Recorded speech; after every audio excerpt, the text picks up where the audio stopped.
I'm very happy today to speak with Dilhan Pillay, the CEO of Temasek. Temasek is a global investment house owned by the government of Singapore. It is often thought of as a sovereign wealth fund, although technically it is not a sovereign wealth fund, and you'll explain to me why. Dilhan started as a merger and acquisition lawyer, was a co-founder and later the managing director of Wong Partnership, an award-winning and very successful law firm.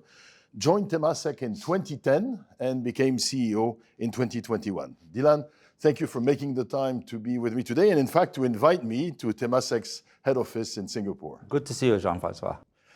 So maybe let's start with a brief description of Temasek, creation, why, how, and also what did it look like then and what it looks like now. I think there were three important dates in Singapore's history which gives rise to why Temasek is where it is today. The first was in 1959 when Singapore attained self-governance. The second was in 1965 when we became independent after separating ourselves from Malaysia. The third was in 1968 when the British government announced that the British naval base was moving away from Singapore or was shutting down from Singapore. Singapore formed the Economic Development Board, and the role of the Economic Development Board was to focus on creating economic opportunity, which included the industrialization of Singapore through Jurong. It meant that we had to create companies to engage economic activity in sectors that we felt could create those good jobs. So with that, between the Ministry of Finance, the Ministry of Defense, and the Economic Development Board, many companies were formed. In 1974, Dr. Goh Keng Swee, the economic architect of Singapore, our former Deputy Prime Minister, took the view that while the government had done a good job in setting up new companies, Singapore Airlines, DBS Bank, Neptune Orient Lines, they should not be in the business of running those companies. Really, at the end of the day, the government's role was to be the regulator of the sectors and to allow these companies to evolve and to operate fully independent of government interference. And so these companies were parked under Temasek on the 25th of June, 1974. 35 companies that were either built from the ground up or were joint ventures with foreign investors were then injected into Temasek at a book value of 354 million Singapore dollars. Of those 35 companies, today 10 remain within Temasek's stable. Our portfolio today has evolved and it's now $382 billion Singapore as of 31st March 2023. So 1974, 300 and something million. Yeah, 354 million. Today, 300 and something billion. $382 billion. Okay. Legal nature, why not exactly a sovereign wealth fund? Well, the nomenclature of a fund is that you manage money for someone else. And so you are actually an asset manager. That is the same whether you manage the reserves of a country or you manage the funds of a third party. Either way, you're a steward of those monies, you're a fiduciary. Your mandate is dependent upon what's been given to you by the owner of those funds, whether it's a government or whether it's institutional or individual investors. In Temasek's case, we're a bit different. We own our assets. The government parked these companies under us and say, these are your assets, make something out of them. So in a sense, we have our own mandate to deliver value. Our one requirement by the government is to deliver long-term value for them, sustainable long-term value. How you go about doing it has been left to us. We can determine our strategy, determine how we want to build the portfolio of Temasek, decide which companies to build, which companies to buy, which companies to invest more in, which companies to sell or reduce our stakes in. So you have more freedom than other sovereign wealth funds? I wouldn't want to speculate what freedom is given to other sovereign wealth funds, but we have a lot of freedom. Okay. Now, 2022 was a slightly challenging year, at least in absolute numbers. In relative numbers, you did better than many. But more importantly and more generally, Temasek has been very successful since inception. An average annual total shareholder return of 14% since 1974, 6% over the last 10 years, and 8% over the last 3. That has, I think, contributed to Temasek being a very respected organization. This has also meant, over the years, a shift in geographical focus of investment. Please tell us how the shift evolved over the years. Up to 2002, we were mainly a Singapore-centric investor. A significant part of our portfolio was really in our Temasek portfolio companies, many of whom were actually the companies that we inherited in 1974. But in 2002, the board of directors brought in Ho Ching, my predecessor, to take over as Chief Executive Officer, which she did in 2004, with a mandate to build us up into a global investor. That required us to do two things. One was to get our Singapore companies to do more overseas, first regional and perhaps in some cases global. The second was for us to deploy financial capital globally. So in 2004, we started to do that. We opened up offices in Mumbai and in Beijing, so therefore India and China, because we were trying to ride on the emergence of Asia, and in particular, the two largest potential economies in time to come from Asia, which would be China and India, given the population base and the belief that with extension to WTO, you would see significant economic growth in those countries, and followed by lifting of population, both in terms of growth as well as in affordability and income. And that would be, of course, an opportunity to embrace a consumption-based and industrialized-based economy in each of those two countries. So we began to put our capital primarily in Asia, rising Asia, but we also were investing at that time in the US, because obviously one of the things they look for is proxies for global growth. And typically financial services tends to be one such proxy. So we're investing in banks around the world, but we're also investing in consumer businesses, industrial businesses, especially in Asia. Then we decided we should broaden emerging Asia into emerging markets. And so we opened up offices in Brazil and Mexico in 2007, 2008. We also opened up in Vietnam. And then the GFC hit us. And the GFC, of course, was a seismic event. Our portfolio went down by over 30%. It went back up by over 40% the next year. But that was a big seismic event. And we realized then that we had to watch capital flows quite carefully, and we have to figure out what will be the next journey for us. And that came about with the T2020 strategy that was implemented from April 2011. And that had a few components to it. One was that we should be more geographically diversified according to where innovation was going to come from. And that meant getting engaged more in developed markets as well. Our exposure in the US was 6%, our exposure in Europe was 5%. We decided that we would also focus on five sectors. The first was that in financial services, we would stop investing really in banks and put more capital into things like fintech, payments, asset management, insurance. So still keep within financial services, but diversify the concentration risk on banks. The second is that we should invest in life sciences, because obviously biotech, healthcare services, etc., was part of the future we saw. The third was consumer. The fourth was energy and resources, and the fifth was technology. At that point in time, these five focus areas were roughly about 8% of our portfolio at 200 billion. Today, they're about 30-odd% of 382 billion, so seismic shift. That was T2020. At the same time, our ambition was to become a global investor. So then that meant as much as you have global financial capital deployed in the countries that you want to be, human capital has to be deployed globally. So we set up offices in the United States and in Europe. So today we have 3 offices in the US, first in New York, then San Francisco, and then Washington, D.C.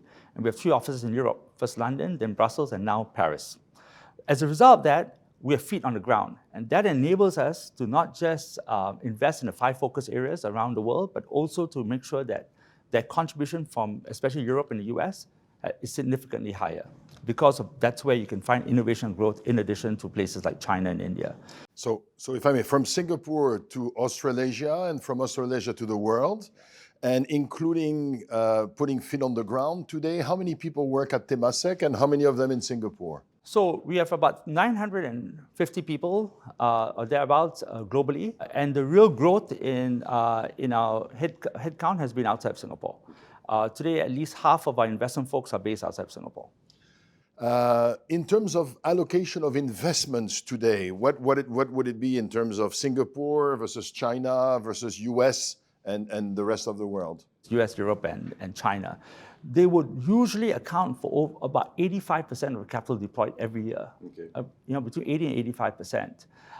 Last year and the year before, we put more money into Singapore, but that's because we felt the need to recapitalize some of our companies because of COVID-19. So we put, for example, 12 billion into Singapore Airlines in 2020 and 2021. So that distorts the amount of capital put for Singapore as against the rest. But going forward, these 3 areas would still get the most important, the lion's share of our capital, the US, Europe, and China. Now, Temasek is an investment house. You're obviously focused on returns, but you're also a very purpose-driven organization operating with a very strong societal perspective. Tell us about this. Well, if you consider our origins, we were given these companies to grow, and therefore you start off by being a steward from day one. Tell us about what does it mean to be a steward? Well, you're given something precious, and you have to make sure that you not just preserve it, but you grow it. You know, by the way, if you just preserve it, you may be doing a disservice. The idea there is to make sure you make them better companies, make them more competitive. You figure out where you can help them with, how you can add value to them, how you can help them add value to their ecosystems and to the regions where they are operating. And so, therefore, being a steward means being an enabler. You know? We don't get involved in day-to-day running of our companies. We leave that to the boards and management teams. We hold them accountable for financial performance, but we engage them as an active shareholder, talk to them about the future, strategies, etc. And then we take the view that it's up to them to decide what they want to take on board.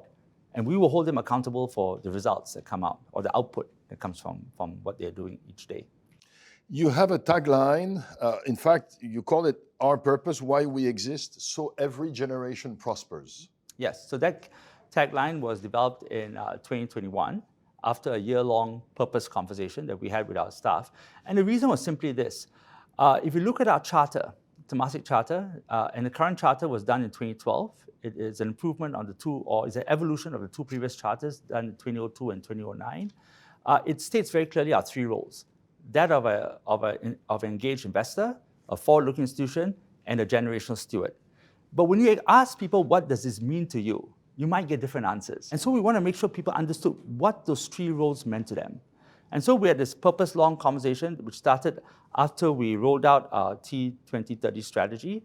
We started towards the end of 2020, and we ended up at the end of 2021, and we came up with this tagline, which was really from the bottoms up by the folks of Temasek. More than 2/3 of the firm participated in this whole entire exercise. We had external advisors coming in to help shepherd us to a conclusion.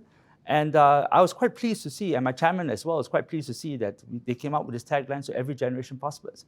What that tells me is that people understand Temasek's role, that we are a steward of what we've been given, but for the future. So we are there to ensure that we continue to build for future generations. And there are 4 components that come within that. We say that we first of all build with courage, because that's very important. You have to have the courage of your convictions. The second is that we invest in human potential. The third is that we catalyze solutions, because at the end of the day, we want to be a differentiated investor. And finally, we grow for generations. We make sure that at the end of the day, that what we do, the benefits may not accrue to us, the current generation, may well accrue to future generation. But we should therefore allow them to reap what we sow, as we today are reaping what was sown by generations ahead of us. So you have a very clear long-term perspective with a very strong societal responsibility. Now, this needs to translate into a strategy and investment, and you came up with strategy Temasek 2030. It involves 4 strategic pillars, 3 enablers, which exist in an increasingly complex world that are characterized by 6 top-of-mind issues. So first, I should say that T2030 is a collective effort of the senior management team. I'm the captain of the ship, but everyone weighs in, and so it's something where it's been bought in by everyone who's involved in running of the company. We like to say that things in Temasek are evolutionary, not revolutionary. Okay. Now, we have 4 pillars in Temasek T2030. The first is building a resilient and forward-looking portfolio, so that's similar to what we had in T2020. The second is sustainability at the core, which we identified as something to watch in T2020, but didn't make it a pillar. We've made it a pillar for T2030. The third is a Temasek operating system to create some horizontal capabilities. And the fourth is organizational development and people, because we have to focus on talent, capabilities, competencies. Now, 4 pillars, 3 enablers, but there were also the 6 top-of-mind issues. And this is, in a way, the way you see the world today, right? What are some of the key parameters of the world as you see it? So that's the way we saw the world in July 2019, where we got it approved by the board. Okay. And of course, the 6 top-of-mind issues remain relevant, but parts of it have changed. Okay. So the first is about inflation, interest rates, growth, and returns. So back then in 2019, we were looking at low inflation for longer, low interest rates for longer, but we still saw lower global growth and lower returns. Okay. Today, of course, we have high persistent inflation and high interest rates for longer, but global growth we think could still be impacted negatively, and so would returns as a result. The second was that we saw that geopolitical issues will be front and center, because you could see the rising differences between US and China that would then affect the rest of the world. And we already raised the issue of decoupling back there. Not a nice word to have, but who would want to hear about decoupling back in 2019? But we felt that the way the US and China were going, the two biggest economies in the world, there was a risk of decoupling. Since then, we've added a third, which is the COVID world and the post-COVID world, because things have happened as a result of COVID that we have to pay attention to, one of which is rising nationalism and protectionism. And we see that also in economic policies, industrial policies of countries, US, Europe, India, China. And we have to deal with that as we think about where to put our investments. The third issue is that as a result of nationalism, protectionism, geopolitics, foreign investment regimes have proliferated around the world. So there are many now that we have to comply with if we're going to invest around the world or invest in even one company that has offices around the world. And that means your ability to execute is impacted by things beyond your control. The fourth is that we said, okay, we have to deal with Industry 4.0, right? We accept technological advancement is good for companies to become more innovative, more productive, and so on, but you have to think about the workforce. How do you pull the workforce together with you, Workforce 4.0? Because if you don't, then you have a larger social problem, even if you have an economic uplift. But tied to that now is the issue of generative AI, which is going to impact all businesses going forward, and we still don't understand what the true effect of generative AI will be on the positive and the negative, in the political space, the social space, and the economic space. Now, the fifth is cyber, because back then we understood that cyber resilience is an enterprise risk management issue. It cannot be owned by the IT guy, it cannot be owned by the CISO, it has to be owned by the CEO and the board, because it could seriously impact your business in a fundamental way. And cyber risks are not associated only with the fact that your business can be paralyzed or you could suffer a financial outcome which is negative. It's actually a reputational risk issue. And the number one thing in our risk management framework is reputational risk.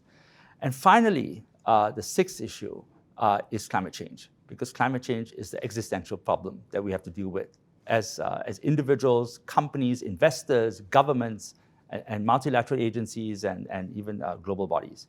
And we felt that we had to do something, to do our part, to advance the momentum in the context of climate change, mitigation, adaptation, and the transition of businesses.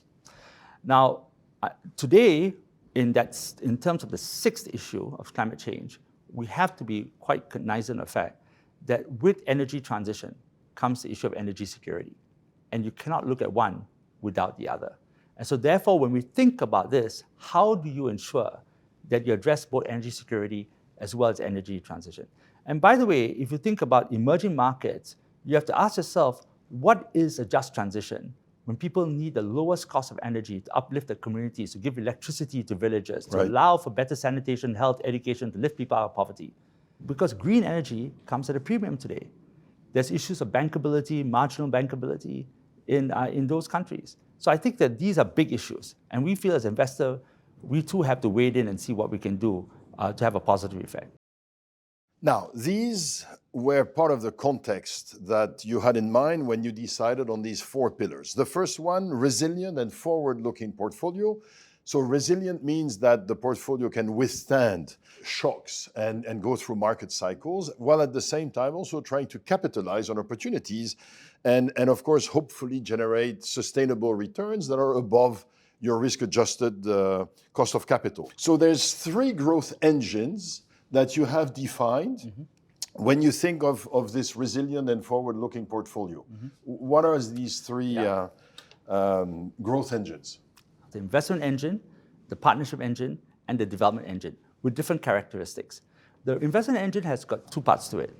The first is our traditional Temasek companies that we have inherited or built up over the last almost 50 years. And those we call, for want of a better term, the Temasek portfolio companies. And for these companies, we have a consolidated revenue of 145 billion Singapore dollars. So that's roughly about something about 110 billion US. And these companies operate globally. So the value of these companies as a percentage of portfolio is 54%. The underlying exposure to Singapore is 28%. So therefore, half of these companies' assets are actually outside of Singapore. So we've actually, in a sense, regionalized or globalized our Singapore portfolio. For these companies, the issue is to make sure that they continue to be compounders for us for the next 10 or 15%. If they can't be, then the question we have to ask ourselves is whether we're the real natural owner for these companies. Should they continue to be in our portfolio? We may still keep them if they're an enabler for value elsewhere in the portfolio. At the same time, we should look at investments that we can make where we don't control them, but they could be compounders, and for many years, because they're in sectors where the tailwinds are phenomenal, or they are companies which are in the front and center of IP growth, as an example.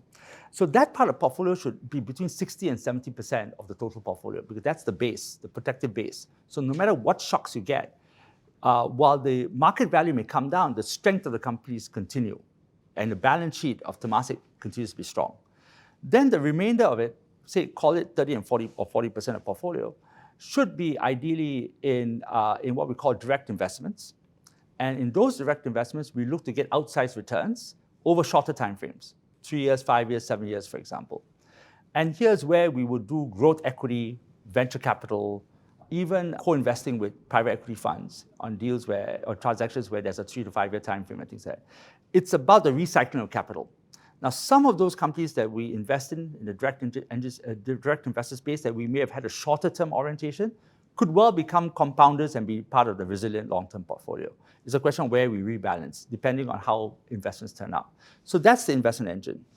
Now, we have finite capital. We do not get infusions of capital as a regular thing from our government. That goes to GIC, which is the Sovereign Wealth Fund of Singapore, which means that we have to be disciplined about recycling our capital.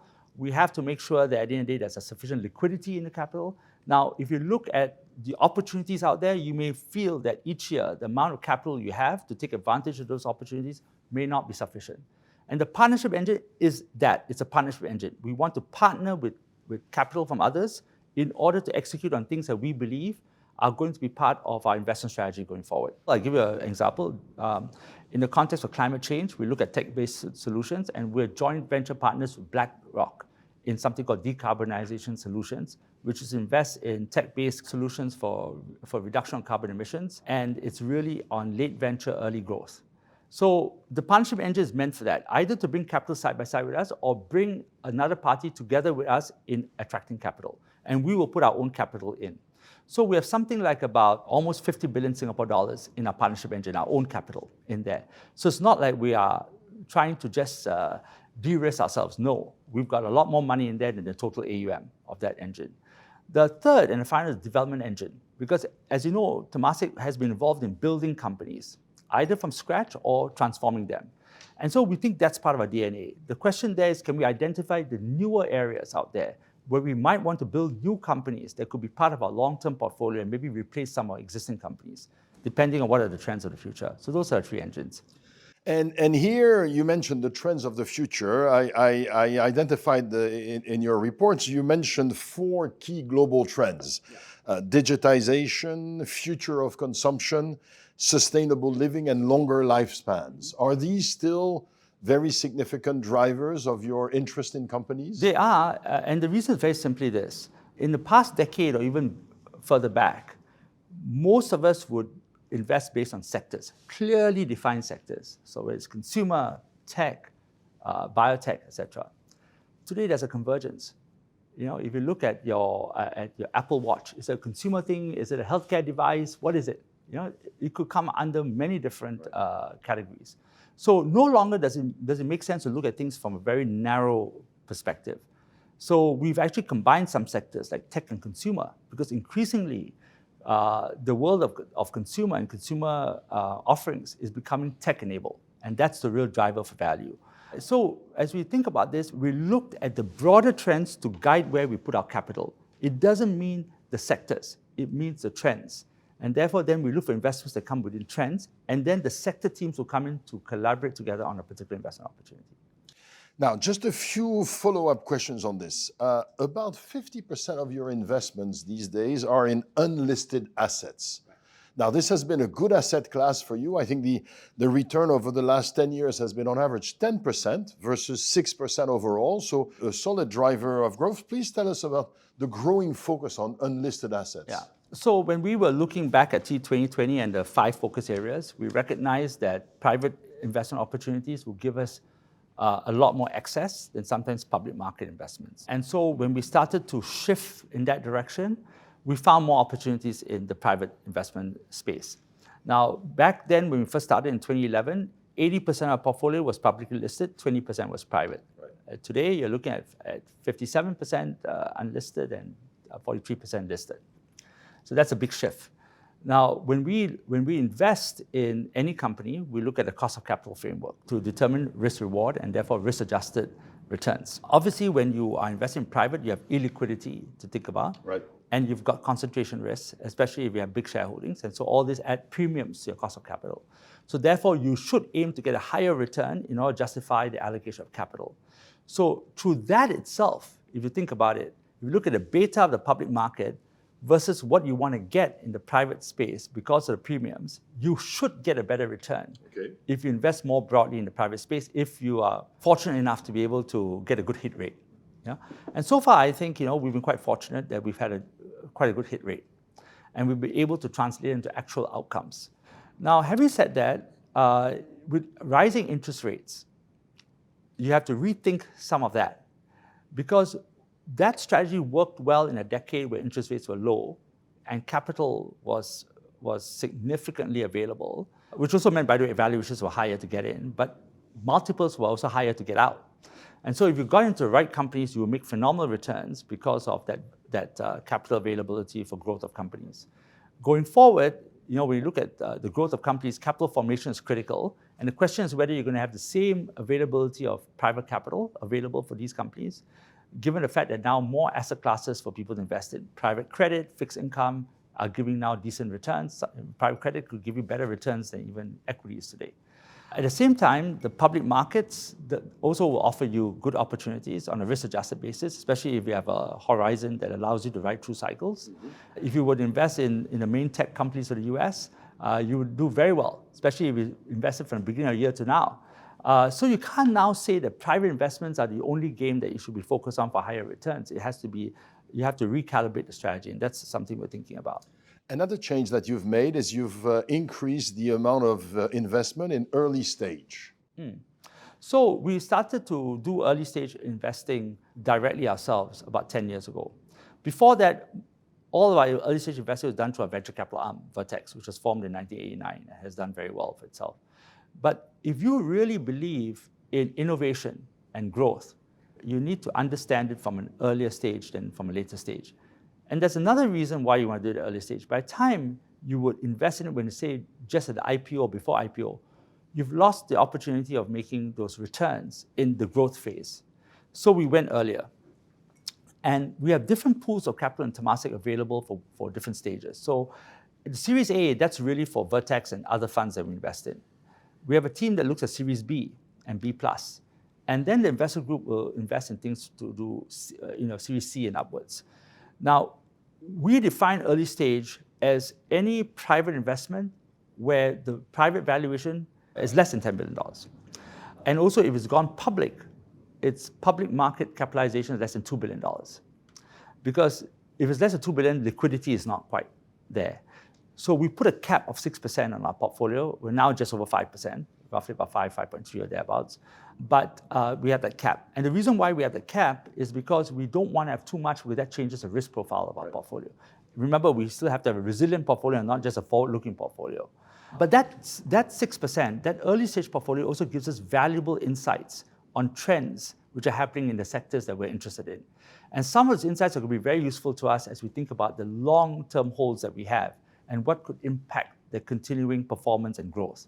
And so it gives us that holistic approach to our investment world as we see it. And that's done well for us, actually. It's not just the financial returns, it's actually the insights that we get. So the insights means that we learn internally, but those are different groups of investors, I imagine, right? The early stage investors versus the publicly listed versus the private listed. But what happens is that as you put more and more money in, because there's no point just investing at Series B, you want to actually follow through your conviction, Series C, D, E, the other group comes in, so they learn from each other.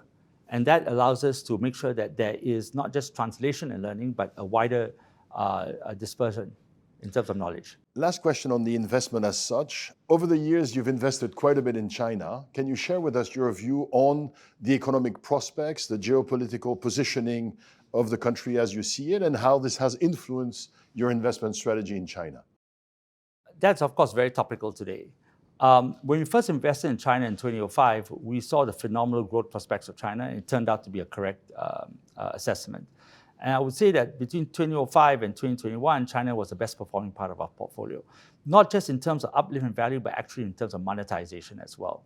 And we saw many opportunities where the access to 1 billion people, say 600 million consumers, would allow business models to actually evolve rapidly within 2 to 3 years and become listed within 4 to 5 years. And that was a phenomenal ride for us. Now, in 2021, as you know, the number of things that happened in China with regard to regulatory changes on the ground, especially with regard to the platform companies, to fintech, and as well as with edutech and the like. So we began to see a regulatory shift. Right. Also, there were concerns as to what extent the market economy will continue to perform the same way it had done for the last 15, 16 years. I would say going forward, if you were to invest in China, obviously your risk premium has gone up. So your expected returns may not be as high as what you would have expected before in terms of how you look at China as an investment opportunity. But the returns should be there in areas that you think where the model that you're investing in will be a leading model, either China for China, China for Asia, or China for the world. The thesis that we have going forward is that we should first look at China for China. It is 1.4 billion people. Right. It is the second largest economy in the world, US $18 trillion. It has a high consumption level, historically.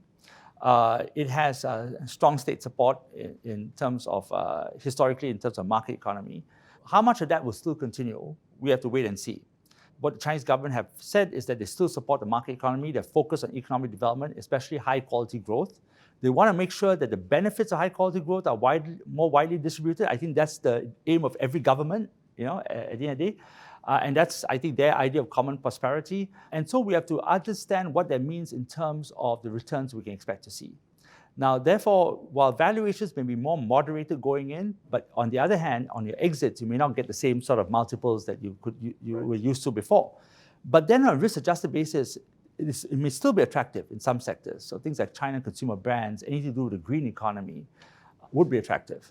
Some areas might be more difficult to invest in, not just because of geopolitical considerations, but because you have to think about what is the market outcome in those sectors that you can rely upon. And so today, you have to be more surgical in your China strategy. That's what I would say. That's what I was thinking as I was hearing you. You have to be quite judicious and really know quite well the environments in which you want to bet. Now, second pillar of Temasek 2030 strategy, sustainability at the core. Mm-hmm. At a broad level, why? I think if you're a long-term investor, you look at what the value of your portfolio is going to be, not in terms of a 3, 5, 10-year time frame, but even 15, 20 years. And you look at all the events that would impact the portfolio over that time frame. And you cannot ignore the impact of climate change on the value of your portfolio. So you take, for example, a business that is high carbon emitting. Right now, it doesn't face the full brunt of carbon taxes. Right. As things evolve globally, more solutions become available. There's a focus on mitigation and adaptation. There's a need for these business models to transition. If they do not transition, the cost to them in terms of cost of capital and therefore expectation of capital inflows for growth becomes much higher. Yeah? And if the cost of capital is higher, then reinvestment rate is going to be lower. If you think about where we are going currently in terms of valuation of companies, the first you look at the financial markets.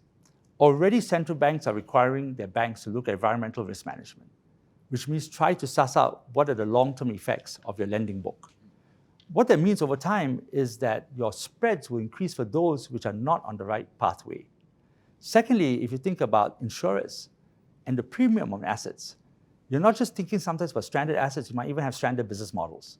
And what does that mean in terms of the coverage you expect to have when you have an asset-intensive business?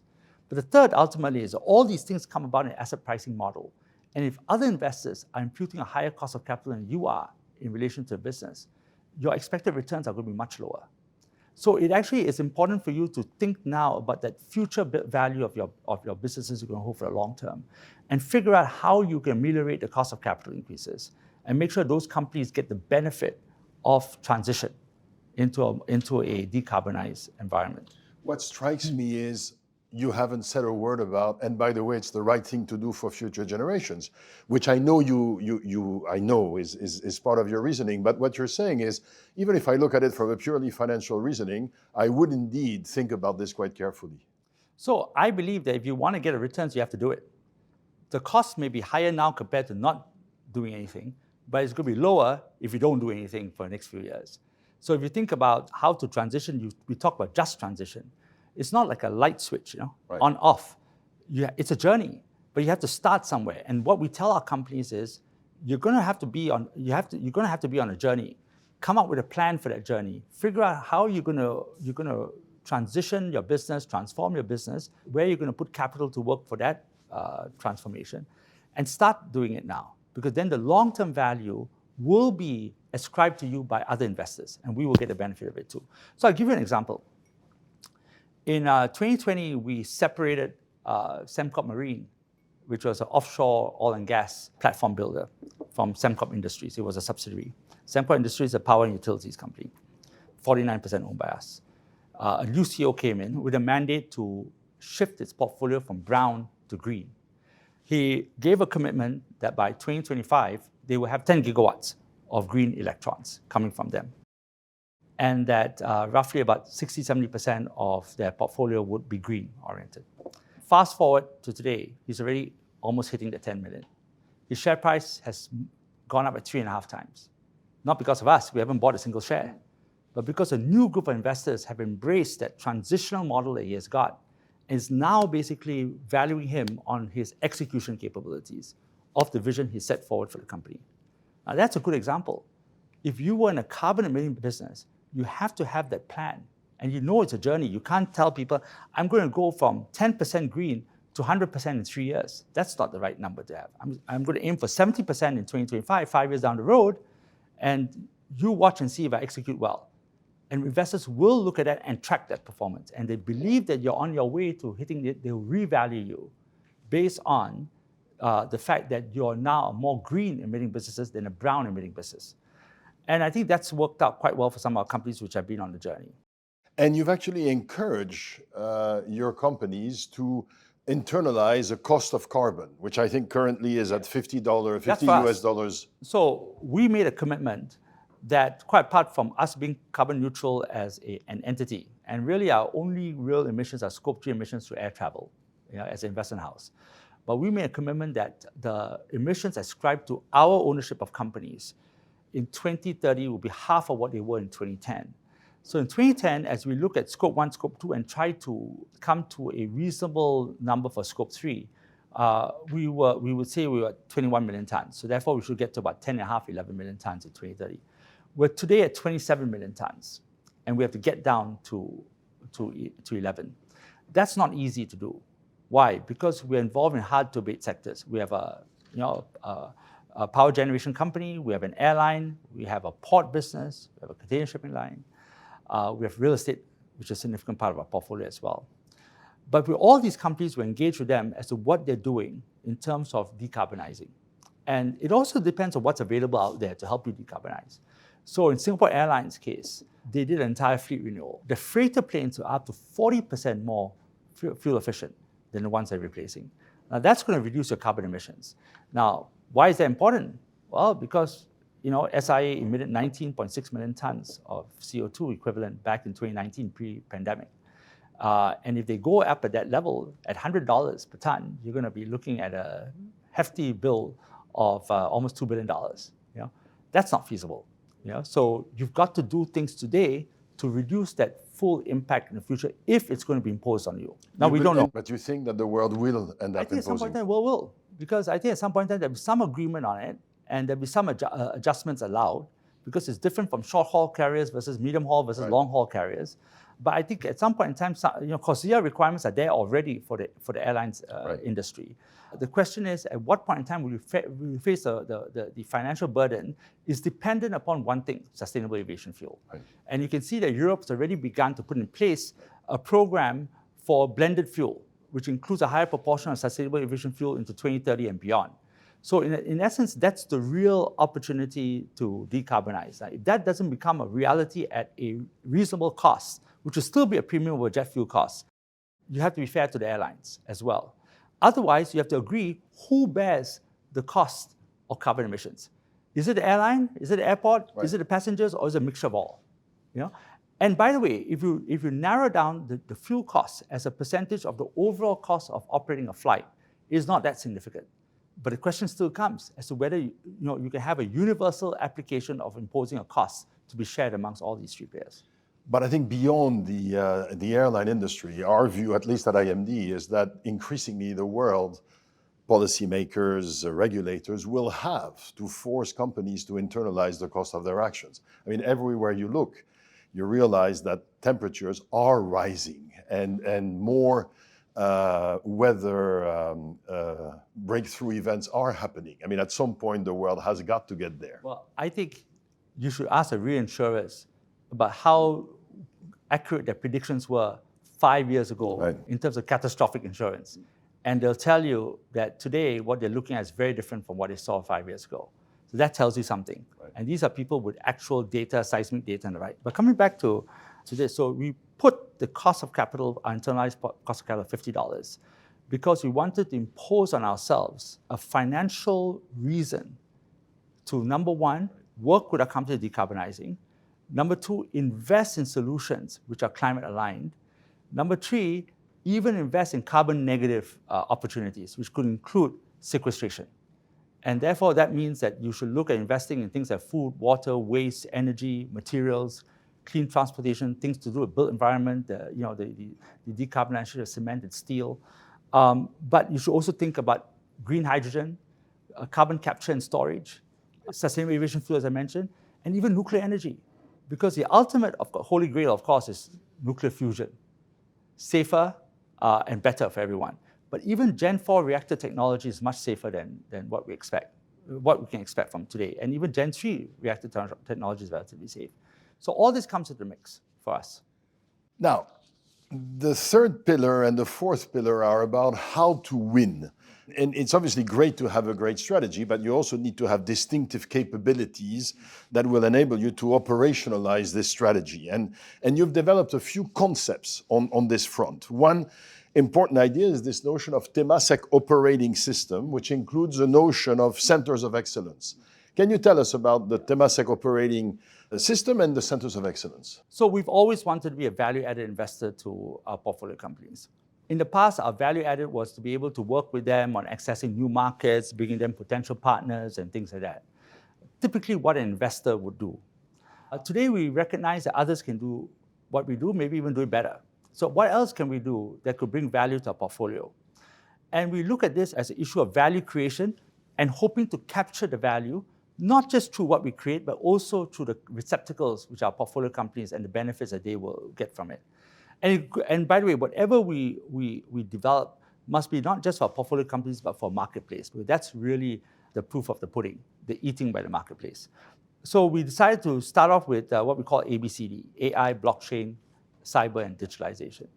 And for each one of these, we set up centers of excellence and brought in real domain capabilities to work with us to catalyze solutions for the marketplace. Look at use cases and figure out whether we can come up with solutions for that.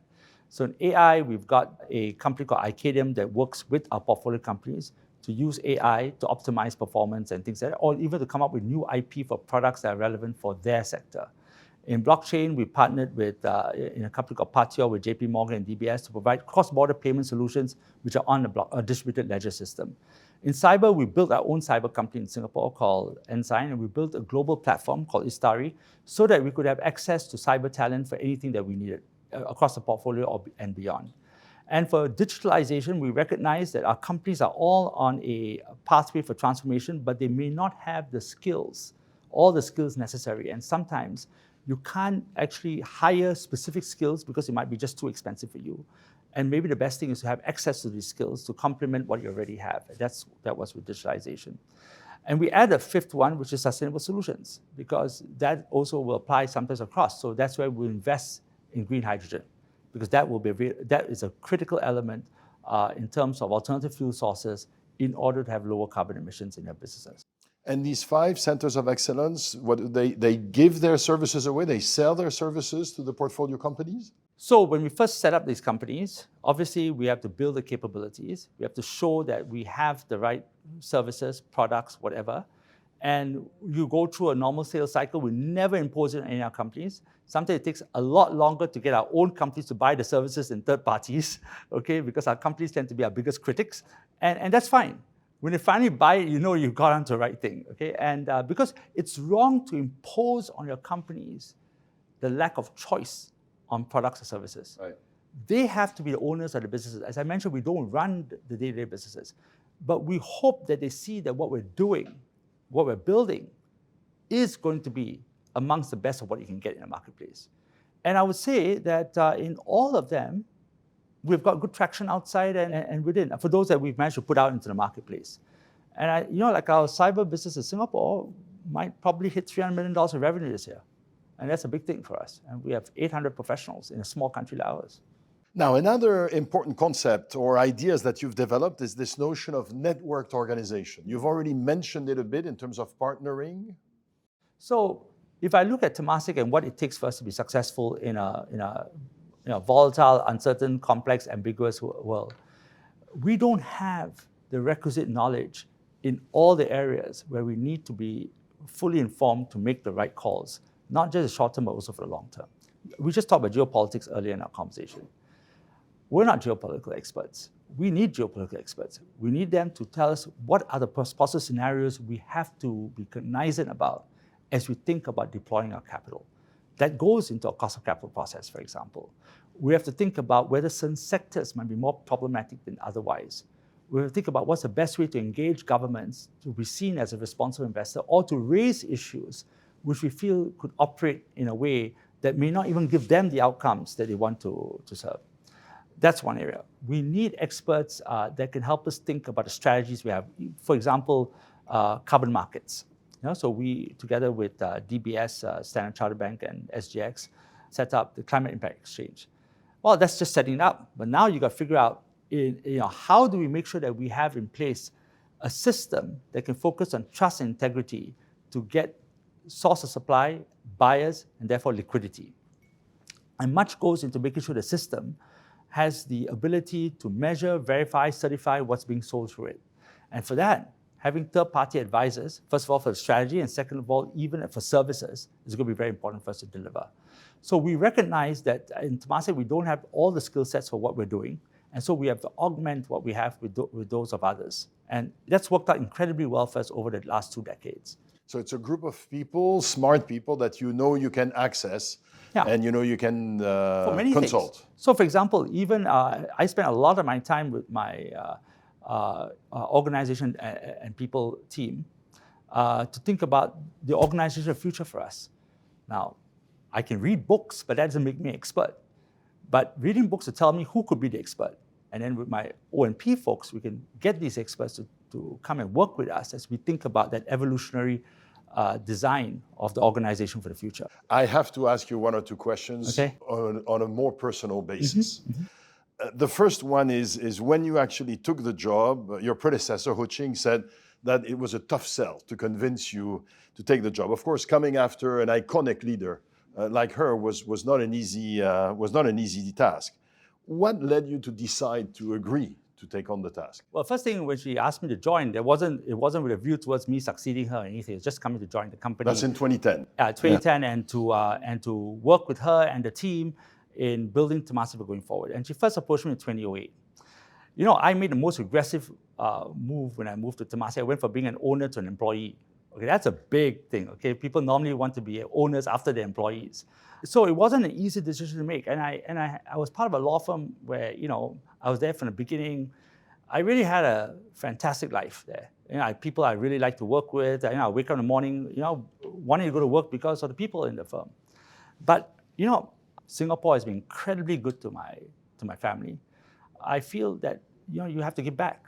So I'm not going to join the government. I'm not going to go into, any other arena. Working at Temasek was a way of giving back. And I thought I'd be there for only 3 years, and I've stayed 13. Not because they promised me any job, but each time I thought about going back to legal practice, something else came up that made me sense, sense that the mission that is in Temasek is more important than what I was leaving behind. And I stayed. One of the things that comes with your job is an enormous amount of public pressure. Mm-hmm. How do you handle it? Does it get to you sometimes? And if not, how do you manage that? I don't get impacted by what people say. You can get a little bit, of course, concerned about the fact that when things which are so untrue are making their ways around, because I get the WhatsApp messages from my friends who tell me, is this true, etc. And there's this famous US Senator Daniel Patrick Moynihan who said this. He said, people are entitled to their own opinions, not entitled to their own facts. So to me, I think as part of an organization that's endeavoring to improve our transparency all the time, the most important thing is to give them the facts. And then they can form their opinions. Everyone has a right to their opinion. Okay, I'm not going to force a person to change his or her opinion to be constant in mind. I said, just look at the facts and you form your opinion. If you disagree with me, you disagree with me. We can agree to disagree. I'm okay with that.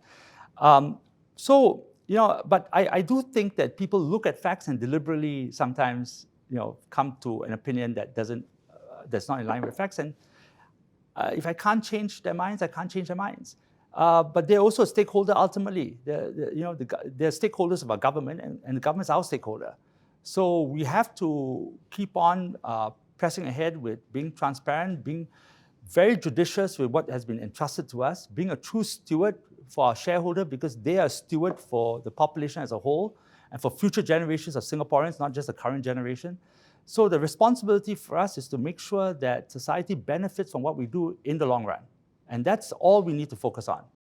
In one of the previous CEO dialogues, one of the CEOs I was speaking with, Pascal Soriot, said, if you need 100% of the people to like you 100% of the time, maybe you shouldn't do this job. Exactly. Yeah. I accept there'll be criticism.